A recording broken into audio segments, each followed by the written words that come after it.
नमस्ते, मी बनवते बटाट्याची भाजी। ते इथे बटाटी आहेत ना, 2 घेतलेले आहेत, बटाट्यांची साळं काढलेली आहेत आणि पाण्यामध्ये ठेवलेले।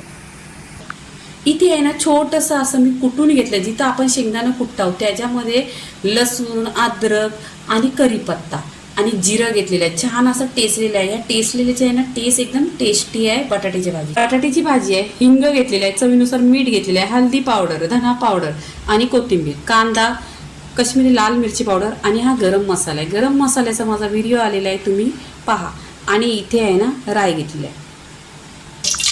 गॅसवर कढई ठेवलेली आहे, त्याच्यामध्ये 1 चमचा तेल टाकलेलं आहे। तेल छान असं गरम झालं पाहिजे, मग इथं आहे ना राई टाकायची। राई पण छान अशी तरतरली पाहिजे, राई पूर्णपणे आहे ना तेलामध्ये अशी फुटली पाहिजे, टेस्ट खूप छान येतो। इथे आहे ना छोट्या आकाराचा एक कांदा घेतलेला आहे, कांदा पण ह्याच्यामध्ये तेलामध्ये टाकायचा आणि छान असा गोल्डन कलर करून घ्यायचा। कांदा इथे गोल्डन झालेला आहे, तर इथे आपण जो वाटण बनवलेला आहे तो टाकायचा। वाटण पण छान असा तेलावर परतून घ्यायचा आणि नक्की तुम्ही माझ्या पद्धतीने बनवा, खूप टेस्टी होते बटाट्याची भाजी। इथे परतलेलं आहे, पूर्णपणे परतल्यानंतर आहे ना इथे आहे ना टेस्टसाठी आहे ना कोथिंबीर टाका, नक्की माझ्या पद्धतीने बनवा। कोथिंबीर आहे ना वरून टाकल्यानंतर जेवणात त्याच्यापेक्षा आहे ना तुम्ही फोडणीत टाका, खूप टेस्टी भाजी होते। इथे आता सुके मसाले, हिंग, मिरची पावडर 1 चमचा टाकलेली आहे, अर्धी चमचा गरम मसाला आहे, पाव चमचा हळदी पावडर आहे आणि धना पावडर पाव चमचा आहे आणि चवीनुसार मीठ। आता हे कोरडे मसाले आहे ते तेलावर आहे ना परतून घ्यायचे, पूर्णपणे 2 मिनिटं आहे ना तेलावर छान असं परतल्यानंतर आहे ना कोरड्या मसाला आहे ना कच्चा पण पूर्णपणे निघतो आणि कलर पण पहा, इथे एकदम सुरेख असा कलर आलेला आहे। आता इथे आपण जी बटाटी कट करून 2 बटाटी पाण्यामध्ये ठेवलेली ती बटाटी टाकायची।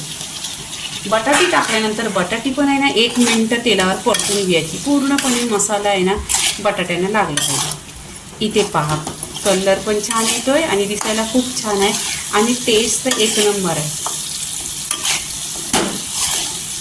आता इथे आहे ना मी पाणी 1 ग्लास पाणी, हा पाणी आहे ना मी गरम करून घेतलेला। नेहमीच गरम पाणी टाकायचं, गरम पाणी टाकल्यानंतर आहे ना भाजी आहे ना खूप लवकर होती। आणि इथे आहे ना गॅस स्लो करायचा, स्लो गॅस केल्यानंतर आहे ना ढाकण लावायचा आणि 10 मिनिटं ठेवायचं स्लो गॅसवर। 10 मिनिटात भाजी होते। 10 ते 15 मिनिटं झालेली आहे आणि पहा इथे भाजी आहे ना खूप अशी छान शिजलेली आहे, तरी पण 1 नंबर आलेली आहे। बटाटा पहा पूर्णपणे बटाटा असा शिजलेला आहे। आता इथे आहे ना गॅस बंद करायचा, गॅस बंद केल्याने कोथिंबीर टाकायची, खुशबू पण छान असा खमंग येतोय आणि बटाट्याची भाजी पहा 1 नंबरच झालेली आहे।